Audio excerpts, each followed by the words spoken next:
Procrastinação e vitimização. Caramba, esse está programado para o fracasso mesmo. Olha, tem que fazer tal coisa. Deixa aí que depois eu faço. Nós tínhamos há muitos anos, 30 e tantos anos, década de 80, nós tínhamos um instrutor mais antigo aqui na nossa casa e uma instrutora novinha, recém-formada. Aí tudo que eu entregava para esse instrutor antigo, ele dizia, deixa aí, depois eu faço. E é claro que não fazia, porque quando você deixa para fazer depois, você está dando um comando ao seu psiquismo. Isto não é para ser feito, isto é para ser procrastinado. E aí eu ficava furioso, né? Porque eu pedi para o cara fazer, ele não fez, deixou para depois, e aí entra naquele círculo, né? É para depois, é para isso, eu tenho que fazer isso um dia. Isso tem que ser feito, né? Mas não é ir lá e fazer. E a menina, que era novinha, recém-formada, percebeu. Então, toda vez que eu dizia, olha, fulano, tem que fazer isso, e ele dizia, deixa aí, ela pegava e fazia. Pegava na minha mão, já levava e pronto, já fazia tudo. Dizem que o exemplo educa, né? É verdade, mas o exemplo educa. O mau exemplo educa muito mais do que o bom exemplo. O bom exemplo, ele precisa ser mostrado e alertado. Olha que legal que aquele cara fez. Bacana, gostei. Siga o exemplo dele. O mau exemplo não precisa, né? A pessoa já segue sozinha. E o bom exemplo dessa menina, ele não assimilou o resultado. Um dia ele teve mesmo que ser dispensado. Teve que ser exonerado. Porque a menina fazia o trabalho dela e o dele. Então não precisava dele, né?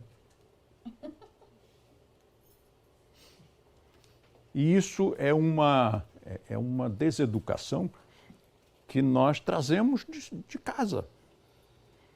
Muitos anos atrás, 80 anos atrás, eu fui casado com uma menina de uma outra cidade e ela, quando terminava de comer, ela não lavava o pratinho dela. Ela colocava o prato na pia da cozinha. Aquilo me deixava tão desconfortável, mas eu era muito jovem na época, né? E eu dizia, não vou dar bronca, eu não sou o pai dela. Aí ela comia de novo, pegava outro prato limpinho, comia de novo e botava o segundo prato na pia.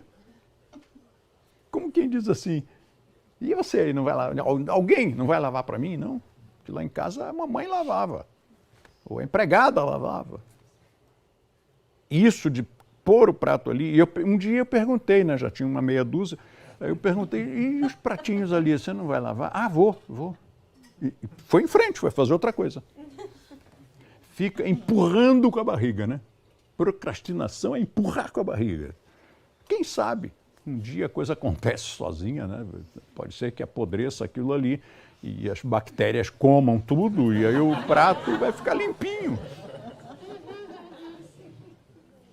O empurrar com a barriga só é válido numa situação, que é uma fábula, é uma historieta. Um homem cometeu um crime e o rei deu-lhe pena de morte. E o homem mandou dizer ao rei, Majestade, se Vossa Alteza me der mais um ano, eu faço seu cavalo voar. E o colega de cela disse, você é louco, você não consegue fazer um cavalo voar. Ele disse, sim, mas nesse ano eu posso morrer. O rei pode morrer. E vai que eu consiga fazer o cavalo voar. Então, só numa situação parecida com essa, né? Mas de resto não, de resto tem que fazer na hora.